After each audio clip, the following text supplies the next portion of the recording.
आज नारायण जी बहुत खुश थे। उनका बेटा अमन 3 साल की ट्रेनिंग पूरी कर घर वापस आ रहा था। वे बार बार घर में यहाँ वहाँ घूम रहे थे। उन्हें ऐसा करता देख उनकी पत्नी ने कहा, अरे क्या हुआ, इतना भी क्यों खुश हो रहे हैं?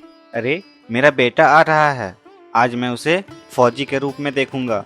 ये सोच सोच कर ही मुझे बहुत खुशी हो रही है। हाँ वो तो है। आपको याद है कैसे बचपन में वो हर गणतंत्र दिवस और स्वतंत्रता दिवस पर केवल फौजी ही बनने की जिद करता था। हाँ, और अब देखो उसने सच की वर्दी अपने नाम कर ली। कितना अच्छा लगता है ना जब हमारे बच्चे अपने सपनों को हासिल कर लेते हैं। हाँ वो तो है, लेकिन अब जाओ जल्दी से अमन के लिए खाने के लिए कुछ अच्छा बना लो।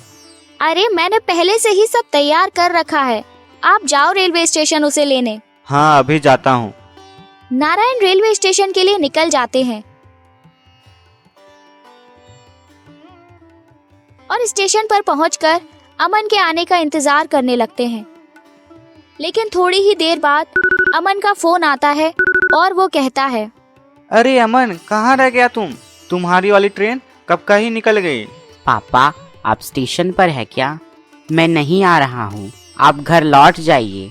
वो गणतंत्र दिवस पर आतंकवादी घटनाएं बढ़ जाती है और हमें खबर मिली है कि बॉर्डर पर घुसपैठ हो सकती है, इसलिए हमारी छुट्टियां कैंसिल हो गई है।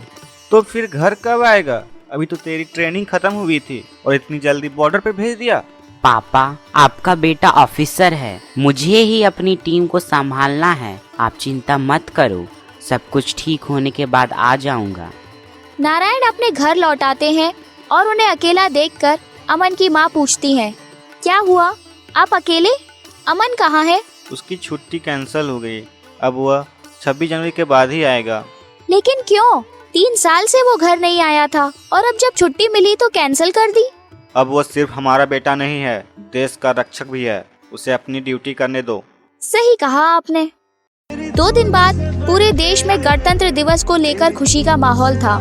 सभी जगह प्रोग्राम हो रहे थे, बच्चे देशभक्त बनकर झंडा फहरा रहे थे। लेकिन बॉर्डर पर फायरिंग शुरू हो चुकी थी।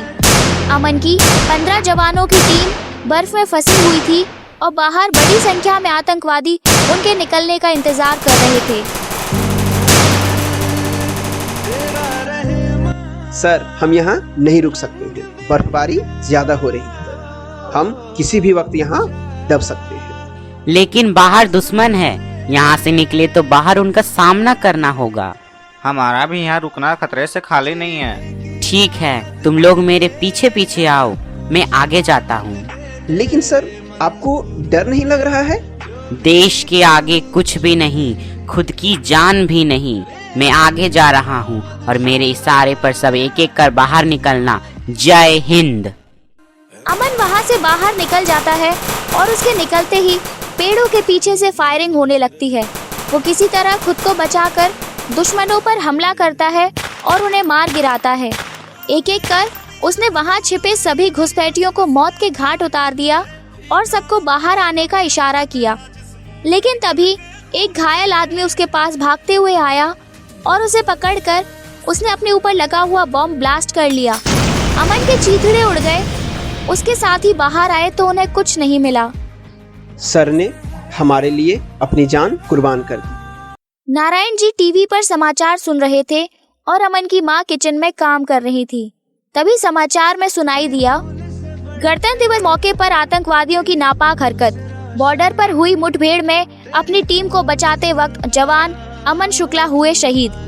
देश उनकी कुर्बानी का कर्जदार रहेगा। ये खबर सुनकर अमन की माँ बाहर आई। नारायण जी की आंखों में आंसू देखकर उन्होंने खुद को संभाला और कहा, हमारा बेटा शहीद नहीं हुआ, अमर हुआ है। वह इस देश की हवा में जिंदा है, वह हमारे साथ ही है। उसने अपना सपना पूरा किया है। आपको खुश होना चाहिए। सही कहा तुमने, मैं दुखी नहीं हूँ, मेरा बेटा मेरे साथ है, मुझे गर्व है उस पर। इतना कहकर नारायण जी और अमन की माँ दीवार पर लगी हुई अमन की तस्वीर देखने लगते हैं। अगर आपको हमारी यह वीडियो पसंद आई हो तो लाइक करें, कमेंट करें, शेयर करें और सब्सक्राइब करना ना भूलें। मिलते हैं नेक्स्ट वीडियो में।